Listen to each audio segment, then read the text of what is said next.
Rahim program wake up call with Zia Mughal के साथ मैं हूं आपका मेज़बान ज़िया मुगल। नाज़रीन करम, आज हमारे साथ स्टूडियो में एक ऐसी शख्सियत मौजूद है जो यकीनन किसी भी तारुफ की मोहताज नहीं। पाकिस्तान तहरीक इंसाफ से इनका ताल्लुक़ है और पार्टी की अगर खिदमात को देखते हुए अगर परखा जाए तो यकीनन ये किसी बड़ी वजारत के मुस्तहिक़ हैं, मगर अपने ओहदों के लालच से बेनियाज ये दबंग इंसान इस वक्त अपनी तमाम कायदाना सलाहियतों और अपनी खुदादाद सलाहियतों को मनवाने के लिए अपने फ़राइज़ जो है वो बतौर हुकूमत पंजाब के तर्जुमान के तौर पर दे रहे हैं। सेक्रेटरी इंफॉर्मेशन भी हैं पंजाब पाकिस्तान तहरीक इंसाफ के, और इनके हवाले से मेरे पास अल्फाज का ज़ख़ीरा ख़त्म हो जाता है जब मैं इनके हवाले से, क्योंकि एक बड़ा लंबी तारीख़ है इनके सफ़र की, सियासी सफ़र की बात कर रहा हूँ। NS60 रावलपिंडी से इनका ताल्लुक़ है और ज़माने तालिब-इल्मी में government college of technology Lahore के इंतहाई सरगर्म इस्लामी जमीयत तलबा के बानी नाज़म रहे हैं ये माशाल्लाह। और 1977 में जब आपको याद होगा ख़त्म नबूवत के हवाले से जब एक तलबा के जो तंजीमें हैं उनके हवाले से एक तंजीम जो है वो मर्ज़ वजूद में आई थी, तहरीक निज़ाम मुस्तफ़ा के नाम से, जिसमें जो है वो इंतहाई उस वक्त की हुकूमत को इंतहाई जो है वो मुश्किलात का सामना करना पड़ा। उस हवाले से ये असीरी भी काट चुके हैं और काफ़ी तवील अरसा ये असीर रहे जेल के कैद खानों में। उसके बाद जो है ये जो है वो मुंतकिल हुए, सऊदी अरब चले गए और 25 साल तक वहाँ पर इन्होंने क़याम किया, मगर बतदरीज इस दौरान, इस टाइम पीरियड के दरमियान जो है ये जनाब वज़ीर-ए-आज़म इमरान ख़ान साहब से जो है वो राब्ते में रहे। और 2007 में इमरान ख़ान साहब की दावत ख़ुसूसी पे ये जो है पाकिस्तान तशरीफ़ लाए और फिर साथ ही जो है इन्होंने पाकिस्तान तहरीक इंसाफ को शायराए दस्तूर के ऊपर ज्वाइन किया। और इस वक्त जो है वो जैसे आपको मैं पहले बता चुका हूँ कि हुकूमत पंजाब के तर्जुमान हैं ये। मैं बात कर रहा हूँ जनाब इंजीनियर इफ्तिखार चौधरी साहब, बहुत बड़ा नाम है माशाल्लाह। हम सबसे पहले आपको अपने प्रोग्राम में खुश आमदीद कहते हैं जनाब। बहुत शुक्रिया, जज़ाकुमुल्लाहु अल्फ़ खैर। अल्लाह ताला आपको खुश रखे। मुझे भी बड़ी खुशी हो रही है कि मैं एक पढ़े लिखे शख्स के साथ बैठा हूँ। अच्छा चौधरी साहब, मुझे ये सबसे पहला मेरा सवाल है आपसे कि वज़ीर आला पंजाब जनाब उस्मान बुज़दार साहब जो है उनकी कारकर्दगी के हवाले से आप क्या कहते हैं? थोड़ा सा मेरा ख़्याल में आपके नाज़रीन और जितने भी व्यूअर्स हैं और जो कुछ सुन भी रहे हैं उनको सलाम पेश करता हूँ और मैं आपका शुक्रिया अदा करता हूँ कि आपने एक अच्छे प्रोग्राम में और मेरे लिए जिस लफ्ज़ आपने इस्तेमाल किए अल्लाह ताला उसका अजर दे। मैं तो ये कहूँगा कि अगर वो खूबियाँ जो आपने बयान की हैं मुझ में हैं तो अल्लाह कायम रखे, जो नहीं है तो आज आपके इन अल्फाज की बरकत से मुझ में पैदा हो जाए। एक छोटी सी तस्वीर कर दूँ कि जो तहरीक ख़त्म नबूवत थी वो 1974 में थी और 1974 में आपको पता है कि तलबा ने इस मूवमेंट को बड़ा लीड किया और मैं चूँकि स्टूडेंट लीडर था, अपने कॉलेज यूनियन का वाइस प्रेसिडेंट भी था, जमीयत का नाज़िम था, गुजरों वाला जमीयत का भी नाज़िम मकतब था, तो उसमें मैंने बढ़ चढ़ के हिस्सा लिया।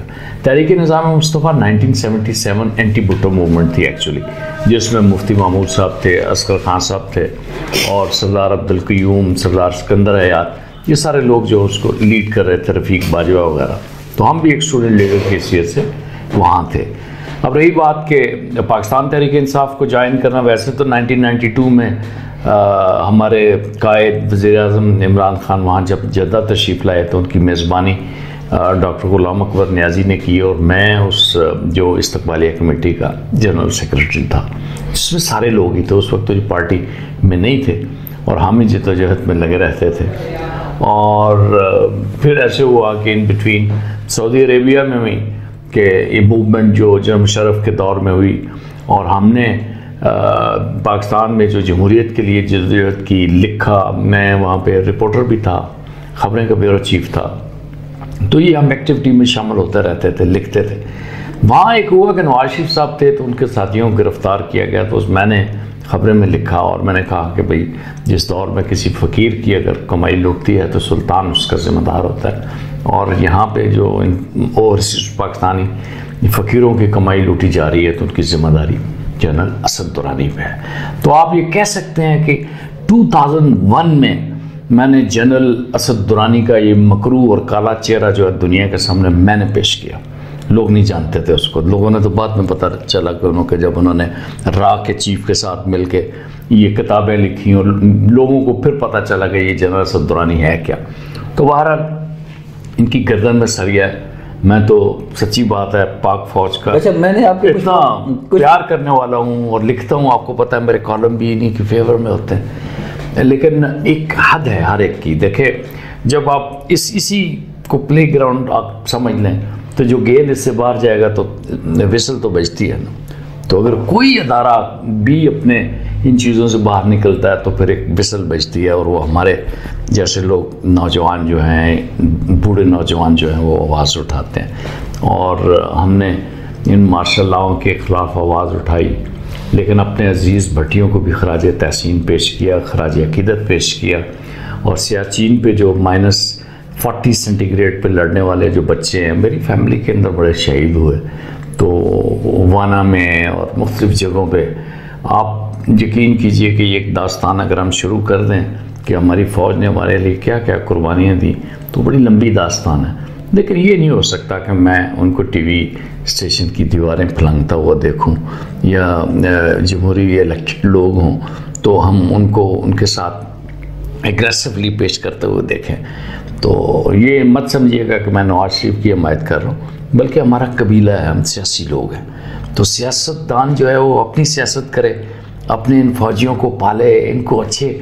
मुझे बलूचिस्तान में जब ये शहीद हुए तो मैंने वीगो डाले पे देखा है इनको शहीद होते हुए, तो खुदा की कसम मैंने पहले ही ट्वीट किया कि हमसे रोटी ले लो यार, लेकिन इनको बुलेट प्रूफ गाड़ियाँ दो, बम प्रूफ गाड़ियाँ दो, जो ये BLA और इंडिया का ये मुकाबला कर सके। आपको पता मैं पाकिस्तान तहरीक इंसाफ की तरफ से ओवरसीज़ चैनल पे ख़ास तौर पे इंडियंस पे मैं बड़े दो हाथ करता हूँ, और अल्लाह के करम से मेरे मिलियंस व्यूअर होते हैं। ये अर्नब गोस्वामी, मेजर गरवारिया, जनरल बख्शी, ये मेरे नाम से ऐसे। अच्छा, ये मैं आपसे भी सवाल पूछना चाह रहा था कि जनरल बख्शी, जब भी मैंने आपके कुछ प्रोग्राम देखे इंडियन चैनल्स के ऊपर, तो अब जब आपको ऑन एयर किया जाता है तो जनरल बख्शी जो है वो अपनी लाइन ऑफ कर देते हैं। इसका कोई राज हमारी आवाम से शेयर करें कि वो क्यों भाग जाता है? वो इसलिए भाग जाता है कि बुनियादी तौर पर मैं एक बात बताऊँ ना कि ये जो मुसलमान होने की जो दिलेरी है ना, ये बड़ी ज़बरदस्त होती है। आप तो माशाल्लाह एक बड़े रॉयल फैमिली से बिलोंग करते हैं, हम मार्शल फैमिली, हम गुजर हैं। तो हमें ऐसा लगता है कि जब कोई हमारे साथ में, इंडिया के साथ मेरा जब मामला चलता है, तो मुझे ऐसे फील होता है कि जैसे एक जज्बा है। और मैं उस वक्त जो है ना वो शक्ल इख्तियार कर लेता हूँ अजीज़ भट्टी की, और उस वक्त मैं जनाब अली राशिद मिन्हास बन जाता हूँ, 17 साल का और नौजवान बन जाता हूँ। तो ये लोग मुझसे डरते हैं। एक चैनल पे भारतवर्ष TV 9 पे था वो उनका एंकर रमेश, उसने मुझे देखा कि मैं घर में, मैंने वैसे ही सूट पहना हुआ था, मैं जब इंडियन चैनल पे जाता हूँ ज़रा तसल्ली से तैयार होकर जाता हूँ कि मैंने आज दो हाथ करना है। तो वो कहने लगा चौधरी साहब आपको, गुजर साहब आपको जो पसीने आ रहे हैं और जनरल बख्शी आ रहा है। मैं कहा ये किधर चला हुआ कारतूस तुम मेरे सामने ले आओ, कुछ नौजवान लेके आओ जिसको मैं रगड़ा लगाऊं, तो इसको भी पता चले कि पाकिस्तान से गुजर कौन आया और कौन किस तरह रगड़ा लगा के चल। मैं उसको ये 2-4 बातें ऐसे वो मुझे बड़ी आ जाती है। मैं बेसिकली चूँकि हम बॉर्न हज़ारा, बड़ी शरीफ लोगों की धरती है, लेकिन हम ग्रोन इन गुजरांवाला। तो गुजरांवाला के लोग और फैसलाबाद के लोग जो है ना बड़े जुगत लगाते हैं, अंदर से इनको चीज़ें आ जाती हैं। तो एक दफ़ा मेरे घर के 5/2 मेरा घर है, उसके पीछे ये कैमरे लगे हुए थे, तो वो इंडियन चैनल का कहने लगा कि बड़ा खूबसूरत है पाकिस्तान और हमारा जी चाहता है कि हम इसको अपने अंदर शामिल करने पूरे का पूरा। तो मैंने बोला इतनी तकलीफ़ क्या करनी है, हम आपको 4-5 उधर बना देते हैं। तो ये चीज़ें जो है वो गॉड गिफ्टेड होती हैं, क्योंकि मैं दिलदार परवेज़ भट्टी के साथ उठता बैठता रहा हूँ, ट्रेन में हम जाते रहे, तो पंजाबी डिबेटर भी था, जुगतबाजी, और वो ये जुगतबाजी, ये चीज़ें, ये जुमले जब अपने मुल्क के लिए आप इस्तेमाल करते हैं तो फिर इनका तो बात ही और होती है। तो ऐसे मुझे डरते हैं बहुत ज़्यादा। अभी भी कल परसों कह रहा था जनरल बख्शी, और किधर ले आया इसको, जी जी, मैं अपने नाज़रीन को ये बताना चाहूँगा कि पाकिस्तान के हमारे कुछ स्पोक्समैन जो बिहाफ ऑफ हमारी मुल्क की सालमियत की जब बात आती है तो इंजीनियर इफ्तिखार साहब उन लोगों में से हैं, कुछ गिनती के लोग हैं जिनमें हमारे जो वज़ीर दाखिला शेख रशीद साहब जो हैं, उनको भी फयाज चौहान है, इनको ये लेते हुए इंडियन एंकर, क्योंकि मेरा इंटरनेशनल मीडिया से ताल्लुक़ है तो मैं इंडियन एंकर से अक्सर बात होती है तो हमेशा एक बात करते हैं कि कुछ लोग हैं जिनको हम लेते हुए हमें चैनल भी जो है वो बाउंड करता है कि जरा एहतियात किया करें, तो ये उनका शुमार। वो प्रोड्यूसर ने मुझे कहा था कि आप चौधरी हैं, गुस्से में आ जाते हैं, फलाना ये करते हैं, तो मैंने कहा नहीं यार, तुम मुझे ऐसा करना कि तुम थोड़ा सा मुझे प्लेइंग फील्ड देना कि मेरी आवाज़ म्यूट न करना। तो उसने आवाज़ म्यूट नहीं की, प्रॉमिस किया।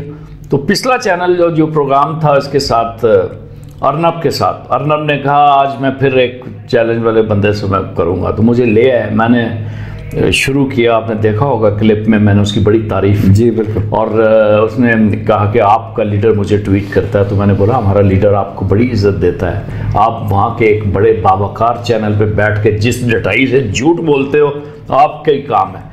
वो एकदम फिर उसे ओ ये तो अंदर से वही होगा। प्रोड्यूसर मुझे कहने लगा सर प्लीज स्लो डाउन। मैंने बोला आप जो है ना जुबान से निकली हुई बात और कमान से निकला हुआ तीर, जी ये बात। अच्छा चौधरी साहब, अब हम थोड़ा सा अपनी मुल्की सियासत पे बात करते हैं, मुल्की हालात की बात करते हैं। ये तो बात हुई हमारी बैनुल अक़वामी सतह के ऊपर पाकिस्तान का नाम जिस तरह आप उजागर कर रहे हैं, यकीनन आप तारीफ़ के मुस्तहिक़ हैं। यहाँ पर पंजाब के अंदर जो है वो महंगाई अपने ज़ोरों के ऊपर है, ये जिन बेकाबू होता जा रहा है, अवाम पिसती चली जा रही है। इस सिलसिले में हुकूमत, इस वक्त आप तर्जुमान हैं हुकूमत पंजाब के, क्या पॉलिसी बना रखी है आपकी हुकूमत ने, आपकी पार्टी ने, कि क्या इस बारे में, अभी मैं कुछ देर पहले एनालिसिस देख रहा था, ताले जो सामने आए हैं कि हर चीज़ 2 गुना 4 गुना 10 गुना 50 गुना 100 गुना ज़्यादा महंगी हो चुकी है। दालें, चीनी, आटा, ये गरीब की यानी जो पहुँच है उसे इसको दूर किया जा रहा है। इस हवाले से कुछ पॉलिसी बनाई है आपने? जी, पहली बात तो ये है कि अगर मैं ये कहूँ कि ये मुश्किलात नहीं हैं तो ये मेरा ख्याल में इस सदी का और इस साल का सबसे बड़ा झूठ होगा। लोग बड़े तकलीफ़ में हैं, मैं भी बड़ी तकलीफ़ में हूँ। करंटली कुछ चीज़ें ऐसी हैं, इसको 2 सेगमेंट में रख लें। एक तो ये है कि एक जो बेमौसमी सी चीज़ें हो जाती हैं, फॉर एग्ज़ाम्पल पिछले दिनों 2-4 महीने पहले टमाटर की कीमत बहुत ज़्यादा हाई हो गई थी और ये 300-400 रुपये किलो हो गई थी। तो मैंने उस वक्त भी कहा था कि भाई कौमें टमाटरों की कीमतों से नहीं बनती, जब ये टमाटर की फसल मार्केट में आएगी तो प्राइसेस रिड्यूस हो जाएंगे। आज मेरे ख्याल में 100 रुपये के 5 किलो भी मिल जाते हैं या 3 किलो मिल जाते हैं। तो ये चीज़ तो एक सेगमेंट कर लें। बाकी रही चीनी, आटा, दाल, घी, ये एक लॉन्ग टर्म प्लानिंग मांगती हैं। इससे पहले ये होता था कि अवाम की जो बहुत सारी जो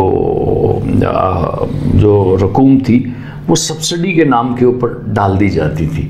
कौम के साथ जो खिलवाड़ इससे हमारी हुकूमत से पहले हुआ, ये यकीन करें कि हम ये लफ्ज़ तकरार कर कर के भी थक चुके हैं और लोग अब सुनने के लिए भी तैयार नहीं हैं। लोग ये चाहते हैं कि चूँकि 2.5 साल हो गए और 3 साल होने के हों, हम उनको रिज़ल्ट दें। तो इसके रिज़ल्ट में आपको बता दूं कि गंदम की जो स्पोर्ट कीमत है पिछली कीमत से 30% ज़्यादा आ रही है। इसका मतलब आपका किसान, आपके जो कल्टीवेशन से रिलेटेड लोग हैं, जो बहुत ज़्यादा 40% आपकी इकानमी है, उनके हालात बेहतर होंगे। चीनी के बारे में आपने ये देखा होगा कि कुछ माफियाज़ हैं जो बनाते हैं ये सारी चीज़ें, प्राइसेस वगैरह उनको कंट्रोल रखते हैं। और इसी से आप अगर पिछली गवर्नमेंट में चले जाएं, मुशर्रफ के आने के बाद भी चीनी माफिया ने इस मुल्क को ग्रैब किया, जो 25 रुपए की थी वो 50 रुपए तक भी गई। ये करते करते चली जाती हैं। हमने इंशाअल्लाह अज़ीज़ जो फ्यूचर प्लान, जिसको हमारा, पहली बात तो ये है कि ये मैं अमूमन कहता हूँ कि ये 3 घंटे का पेपर है और इसमें अभी हमने 1.5 घंटा पेपर दिया, अभी सवालात के जवाब मुकम्मल नहीं हुए हैं। इंशाअल्लाह अज़ीज़ आप देखेंगे कि नेक्स्ट हमारी जो आएंगी फसलें, उसमें बहुत ज़्यादा पॉजिटिव रिजल्ट मिलेंगे। हमारी गंदम पिछली दफ़ा हुआ ये कि एक तो पहली बात है कि शुमारियात का कोई इंस्टीट्यूशन है ही नहीं। आज तक जो है वो ये आपको नहीं पता चलता कि भाई कितने एकड़ आपने गंदम बीज लिया। हालांकि अंग्रेज़ के दौर का नंबरदार पटवारी सिस्टम और सारी चीज़ें अगर स्ट्रॉन्ग रहती तो हमें इंफॉर्मेशन मिलती। और ये हुआ ये कि जिन दिनों में गंदम की कटाई थी, ये पिछली बार की बात कर रहा हूँ, बारिशें ऐसी आई, क्लाइमेट चेंज ने भी बहुत सारा फ़र्क इस पर डाला। लेकिन मैं आपको श्योरिटी दिलाता हूँ कि पाकिस्तान जो है इस वक्त अल्लाह के फजलो करम से आपके पैसों को चोरी करके नहीं ले जा रहा। ये जो करप्शन के बारे में आप कहते हैं जी कि करप्शन पहले से ज़्यादा हुई, तो ये 6 मॉड्यूल्स हैं और इन 6 मॉड्यूल्स में जो 2 मॉड्यूल्स एंड के हैं जो पाकिस्तान ने बड़े लूज़ किए हैं, उसका ताल्लुक भी किसी और फील्ड से है। बाकी कैश करप्शन की बात ये बिल्कुल झूठ है कि उससे ज़्यादा हुई है, लोग ज़्यादा पैसे ले रहे हैं। अलबत्ता कभी इन लोगों को ज़रूर मैं चाहूँगा मुग़ल साहब आप बताएं कि जो गुर्बत आपकी जो दिहाड़ीदार की जो तकलीफ़ थी वो देख लीजिएगा कि अब वो जो पहले 500-600 रुपये थी वो 1000 से कम उसको नहीं मिल रही। अभी जो ड्राइवर मेरे साथ गाड़ी में बाहर बैठा हुआ है, ये पहले जो है 10-12 हज़ार रुपये थे, अब ये 18,000 रुपये लेते हैं। अब इसी तरह ही लोगों की जितने भी आप हायर करेंगे, नौकर, घरों के सर्वेंट, ये वो हर किसी ने अपना अपना मुआवजा उस हवाले से लेकिन इंशाल्लाह बुज़दार गवर्नमेंट की जहाँ तक आप बात कर रहे हैं, पंजाब गवर्नमेंट का चूँकि मैं स्पोक्स पर्सन हूँ, मैं आपको रेस्ट श्योर ये कहता हूँ कि पंजाब में आने वाले दिन जो है वो रिलीफ के दिन है। इंशाल्लाह आप लोग देखेंगे अब जो मेजर बड़े हमारे प्रोजेक्ट्स आ रहे हैं जो हाउसिंग अथॉरिटीज़ के हैं, इससे जुड़ी हुई जो 40 इंडस्ट्रीज़ हैं, आप इसका सिंपल सा जाके देख लें कि आपको फैसलाबाद में टेक्सटाइल वर्कर्स आपको नहीं मिल रहे हैं, वहाँ पे 1.5-2 लाख लोगों की कमी है। गुजरांवाला में यही हाल है और चीज़ें बेहतरी की जानब जा रही हैं। अभी मैं आपकी शख्सियत के हवाले से एक बात करना चाहूँगा कि आप माशाल्लाह एक बड़े दबंग इंसान हैं। आपका तहरीक इंसाफ के अंदर मैंने देखा हमेशा से कि एक अपना तर्ज सियासत है आपका, अपने अंदाज में सियासत करते हैं अंडर प्रेशर होकर, जो नॉर्मली पार्टियों के अंदर जी हजूरी की जाती है, आप उससे बालातर। मुझे ये बताएं कि ये जो अभी आप बात की आपने आटा, गंदम, चीनी वगैरह वगैरह, ये अभी आपके सामने सारी रिपोर्ट्स आई हैं आटे के हवाले से कि इसके पीछे मरकात क्या हैं, कौन हाथ इन्वॉल्व हैं, चीनी के हवाले से। तो उस आपकी पार्टी के अंदर मौजूद हैं वो लोग, वजारतों पे बैठे हुए हैं, उसके लिए क्या कहेंगे आप? देखें, जो पार्टी के अंदर अमूमन ये चीज़ आती है चीनी के हवाले से, हम चूँकि आगे बढ़ना चाहते हैं, आप यकीन कीजिए कि पार्टी के अंदर हमारे जो स्पोक्स पर्सन का ग्रुप होता है, बाज़-औक़ात मैं इतनी सख्त तनकीद करता हूँ कि मुझे वार्निंग दी जाती है कि भाई आपने फ़लाँ मिनिस्टर के ऊपर जो है ना ऐसी बात क्यों की। और जब उलमाए दीन का कोई मजाक उड़ाता है तो मैं फिर उस शख्स को बड़ा जानता हूँ। मतलब पिछली दफ़ा किसी एक मिनिस्टर ने यह कह दिया था कि पाकिस्तान की तरक्की के रास्ते में रुकावट जो है वो हमारे उलमा है। ठीक है जी। तो मैंने उसको इतना सख्त जवाब दिया था, मैंने बोला कि ये जितने भी घुसपैठिए हमारी पार्टी के अंदर आए हुए हैं, मैं उनको वार्निंग देता हूँ कि वो अपनी ज़ुबान के ऊपर काबू रखें, वरना हम उनको किक आउट कर देंगे। कादियानियों के बारे में जब बोला तो मेरा वो कॉलम अभी भी है कि अंदर की बगावत मार डालेगी। तो असद उमर को मैंने ये कहा था कि आप किस किस्म के मिनिस्टर हैं कि आप अगर एडवाइज़र बाहर से ही आपने लाने हैं तो फिर तो ऐसे ही है कि जैसे वो गोरे करते हैं कि कंपनी को हेड जाके लोगों का आपने जूनियर्स को कि भाई इस कंपनी की 5 खराबियां बयान करें और इन 5 खराबियों के 5 अच्छे हल तजवीज़ करके दें, तो उसी से पकड़ के वो हल लेके जाता है ओनर्स के पास, तो कहता वाह क्या बात है। अच्छा चौधरी, मुझे थोड़ा सा आप माशाल्लाह आपकी गुफ्तगू बड़ी हौसलामंद हमारी नाज़रीन के लिए, अवाम जो महंगाई के चक्की में पिस रही है, इसके साथ अवाम के साथ पीटीआई का एक नज़रियाती वर्कर है जो एक यानी मखसूस सोच के साथ जिसको तब्दीली का विजन दिया गया था, उस सोच के साथ वो आपके साथ चला और माशाल्लाह आपने कामयाबियाँ ली, गवर्नमेंट बनाई। आज वो नज़रियाती वर्कर, मैं चूँकि हम आपको पता है आप ख़ुद माशाल्लाह एक बड़े नामवर सहाफ़ी हैं, इनके कालम माशाल्लाह रोज़नामा ख़बरें में अब आज भी आप लिख रहे हैं, तो आप जानते हैं हम लोग पब्लिक के अंदर होते हैं, तो वो जो नज़रियाती वर्कर है आपका वो इंतहाई मायूस है। यानी ज़ाती हैसियत के अंदर जब हम उससे बात करते हैं तो वो इंतहाई मायूस है कि गवर्नमेंट की जो कारकर्दगी है उससे वो बिल्कुल नाला है इस वक्त। और पर्टिकुलरली ये तो जो आवाम के साथ उनके साथ जुड़ा हुआ मामला है, उनके साथ उनकी ज़ाती हैसियत में जो वर्कर्स जिन्होंने मेहनतें की, जिन्होंने अपना कुर्बानियाँ दी, आज भी अभी हमें, बल्कि जब हम वक्फे के ऊपर थे तो हमें इतलात मौसूल हुई हैं कि डस्का के अंदर जो है वो 2 पाकिस्तान तहरीक इंसाफ के नौजवान जो मार दिए गए हैं। मैं मतलब बड़ा एक तकलीफ़ दे ये ख़बर है जो हमारे तक पहुँची है। तो ये जो कुर्बानी है इसका बदल जो है वो पार्टी ने कहाँ पर इस वोटर को दिया है, इस नजरियाती वर्कर को? मुगल साहब, पहली बात तो ये है कि सबसे पहले मैं दुख का इजहार करता हूँ वो जो 2 शहीद हुए हैं, घर से वो किसी भी पार्टी के हों। देखिए, इंतहाबी अमल में ये वहशियाना अमल जो है वो बिल्कुल नहीं होना चाहिए। आज हम यहाँ बैठ के बात कर रहे हैं, लेकिन चश्मे तसव्वुर में आप देखें कि उनकी लाशें हॉस्पिटल के किसी वो क्या कहते हैं स्ट्रेचर पे पड़ी होंगी और पर्चे हो रहे होंगे और FIR दर्ज हो रही होंगी। ये आंसर जो है ना, ये मैं समझता हूँ कि ये पाकिस्तान के सियासत में ये गुंडागर्दी का आंसर ये बड़ा पुराना है, बहुत पुराना है। मसलन कभी स्टेट करती है, कभी लोग करते हैं, कभी पार्टियाँ करती हैं, लेकिन जो ताज़ा तरीन जो है ये जो आंसर है ये राना सनाउल्लाह एक टेरर की अलामत बन चुके हैं। इन्होंने पहले भी अपने इलेक्शन के दौरान वहाँ पे हमारे एक कारकुन को शहीद किया था अपने घर के सामने एक मज़ारे में, और आज भी वो इस मतलब वो ऐसे लगता था कि जैसे वो पंजाबी फिल्मों के विलन की तरह।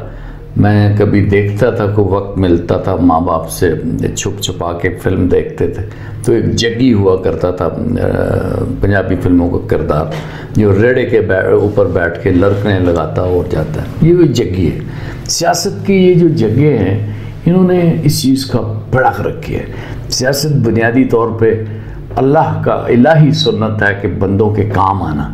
जो शख्स उठ के सुबह अपना मोबाइल से मैसेजेस ले रहा है, लोगों का काम कर रहा है, किसी को फ़ोन कर रहा है, तो क्या समझते हैं कि अल्लाह पाक ने उसके लिए जन्नत नहीं लिखी हुई? ये जन्नत रज़ाए इलाही का हसूल का तरीका है।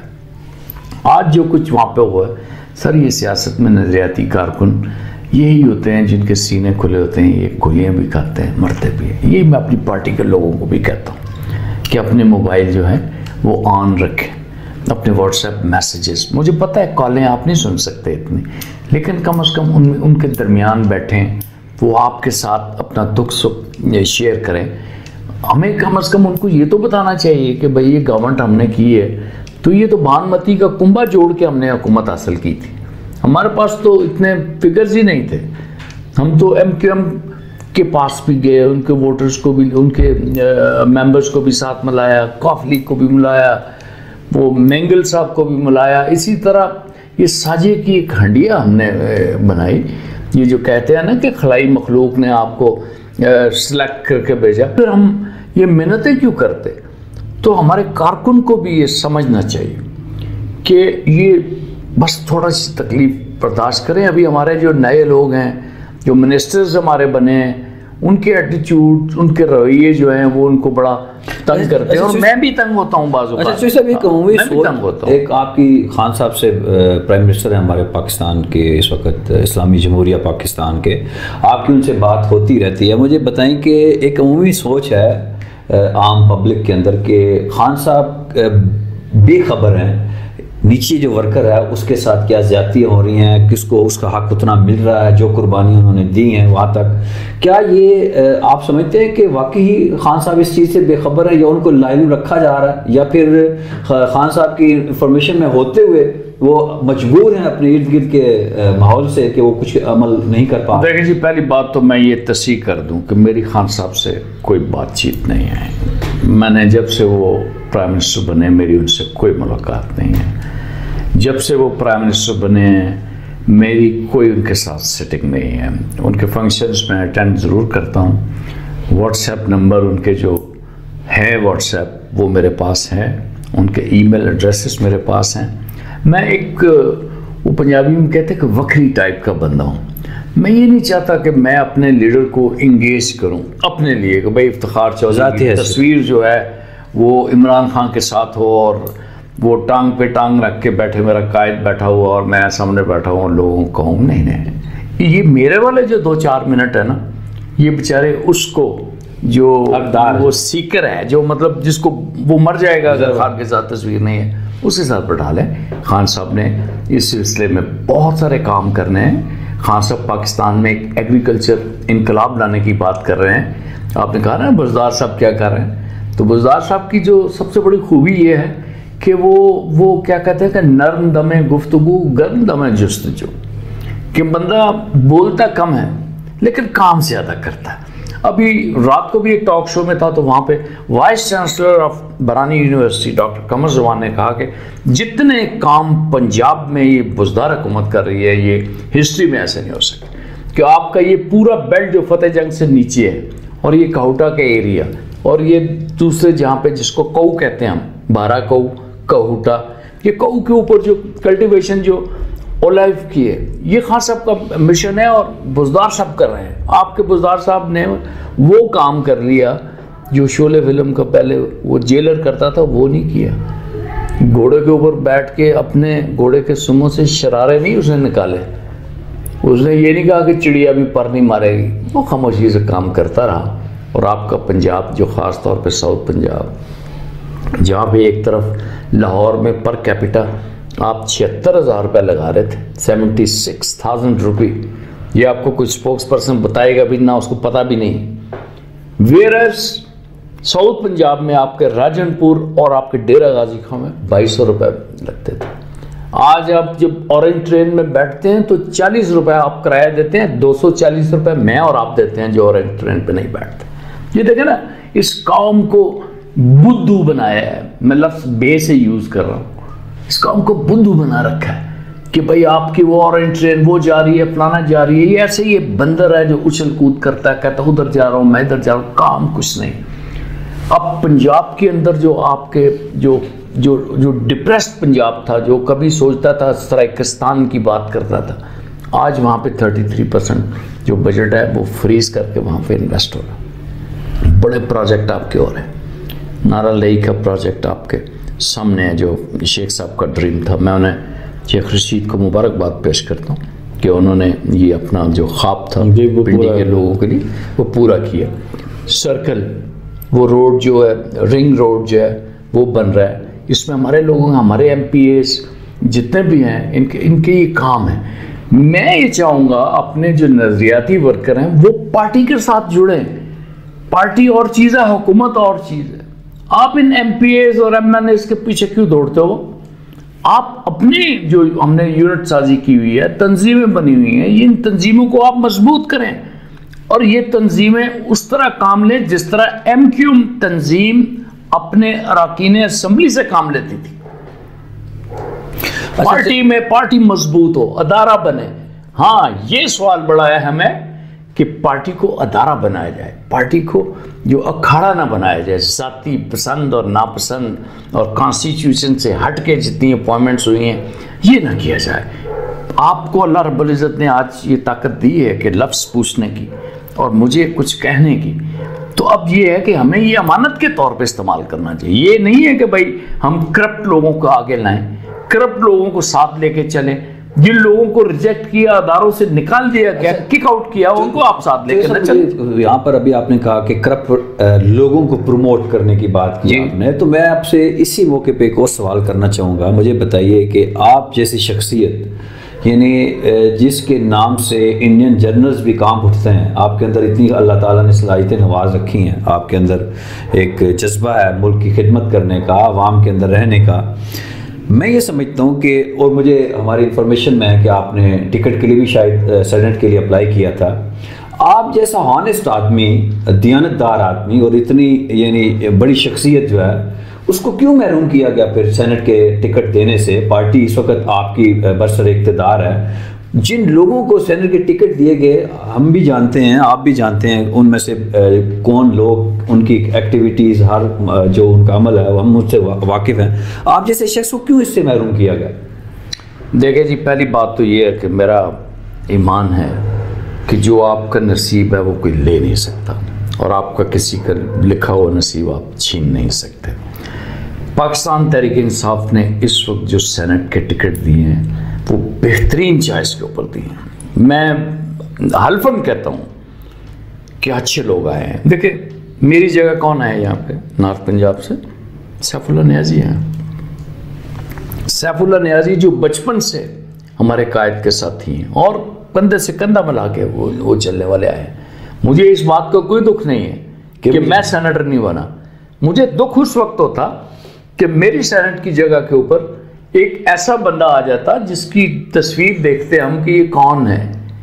अगर अब्दुल कादर बलूचिस्तान से आता तो मुझे बड़ी हैरानगी होती। वेर एज ज़हूर आगा को तो मैं जानता हूँ, कासिम सूरी को मैं जानता हूँ, ये काकड़ वगैरह ये बेचारे रोडों पे चल चल के अपनी जीपों पे 22-22 घंटे का सफ़र करके हमारी जो रैलियों में शरीक होते थे, कंटेनर्स पे आते थे। अब उनको मिल गया तो हमें इस चीज़ की खुशी है। दूसरी बड़ी बात मैं आपको ये कहना चाहूँगा कि मैं इट्सल्फ अल्लाह के फजल करम से एक अच्छी पोजीशन पे हूँ। मैं स्पोक्स पर्सन हूँ, मैं वॉइस ऑफ अमेरिका पे बोलता हूँ, मैं इंडियन चैनल्स को रिप्रेजेंट कर रहा हूँ, मैं कॉलम लिख रहा हूँ।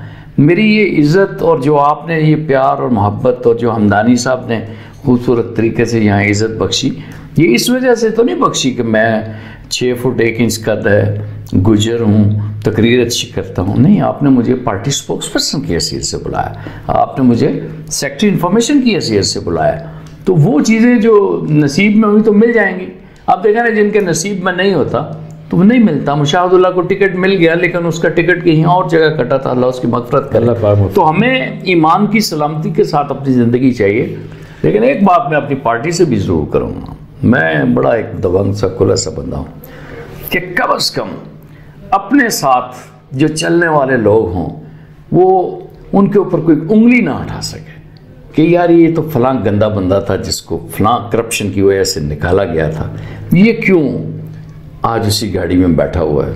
ये सवाल और ये शिकवा मेरा भी है और आम लोग भी मुझसे पूछते हैं। मजमूई तौर पर आप मुतमिन हैं कि जी मैं पाकिस्तान तहरीक इंसाफ ने जो मुझे मेरे जो है बहुत अच्छे टिकट, बहुत अच्छे टिकट। इजाज चौधरी हैं माशाल्लाह, मेरे साथ के 1-2 महीने बाद शामिल हुए थे। मेरे जमीयत के पुराने साथी हैं। इनके ये मियां फैल मोहम्मद साहब से अमीर जमात इस्लामी, उनके दामाद हैं, हमारे मकतब फ़िक्र के हैं, उनको मिला है। अब लोग कहते थे हफीज़ शेख को इस्लामाबाद से क्यों दिया? बाबा जिधर से हमें अल्लाह पाक के फजल करम से हमारे ये इंटेलिजेंट लोग इस पाकिस्तान का जो किचन चला रहे हैं और वो अच्छे तरीके से वो समझते हैं कि पाकिस्तान की माशी ज़रूरियात क्या हैं, तो ऐसा बंदा एक्सपर्ट भी होना चाहिए ना। अच्छा साहब, मुझे बताएं कि अभी सेनेट का एक इलेक्शन हो रहा है 3 मार्च को, बड़ा हंगामा बरपा है। फवाद चौधरी साहब ने अपने एक टॉक शो के दरमियान बात की कि 28 से 30 सीटें जो है वो इलेक्शन सेनेट की जो बनाएंगे।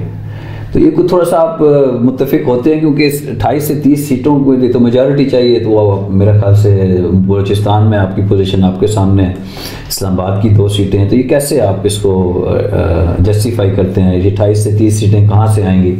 कोई मौजज़ा होना है, कोई खुलाई मखलूक आएगी जो आपको सीटें जो है वो दे के चली जाएगी? देखिए बहुत सारे लोग जो है ना असम्बलियों के मेंबर्स जो हैं, ख़ास तौर पर सूबाई असम्बलियों के मेंबर्स जो हैं, वो विनिंग हार्स के ऊपर जो है ना वो अपना चीज़ लगाते हैं। उन्होंने मिनिस्ट्रियाँ लेनी होती हैं, उन्होंने फंड्स लेने होते हैं और उनके बेशुमार काम होते हैं। तो मैं ये समझता हूँ कि हमें ये अट्रैक्शन है। अगर खलाई मखलूक की बात तो वो मैं पहले ही कर चुका हूँ, अगर हमारी मदद करते तो हमें 2/3 मेजॉरिटी देते थे ना, जिस तरह नवाज शरीफ ने कहा था कि मुझे 2/3 मेजॉरिटी चाहिए। ये आपको याद है इलेक्शन 2013 का? तो बहरहाल मैं आप ये इंडोर्स करते हैं कि फवाद इज इन जी। फवाद चौधरी बड़ा स्मार्ट हमारे मिनिस्टर हैं, वो इन है, उनको पता है कि भाई क्या सकते हैं। अच्छा, मुझे ये आखिरी सवाल आपसे करना चाहूँगा। मुझे ये बताइए कि हॉर्स ट्रेडिंग का रास्ता रोकने के लिए अभी भी सुप्रीम कोर्ट में पिटीशन चल रही है और मेरे ख्याल से आज शायद उसका फैसला आना बाकी है अभी।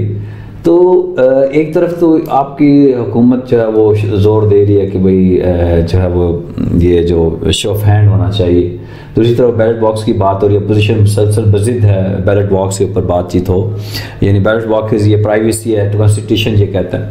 मुझे ये बताएं कि क्या अगर शो ऑफ हैंड के ऊपर बात आए, सुप्रीम कोर्ट अगर इसको अथॉराइज करती है, तो आप ये समझते हैं कि तहरीक इंसाफ फिर भी जो है वो इस अंदाज से आगे चल पाए, क्योंकि मेरे ख्याल से ये अपोजिशन को ज़्यादा इसका एडवांटेज जाना है। अगर ये है तो बात ऐसी, वैसे भी मिसाक जमहूरियत में इन लोगों ने, दोनों पार्टियों ने ये कहा था कि हम शो ऑफ हैंड करेंगे क्योंकि लोग बिक जाते हैं। पिछली दफ़ा भी KPK असम्बली में आपने देखा पीपल्स पार्टी ऐसी सीटें लेगी जो सोच भी नहीं सकता था कोई, और इसी के नतीजे में 20 लोग जो है वो पार्टी से निकाले भी गए।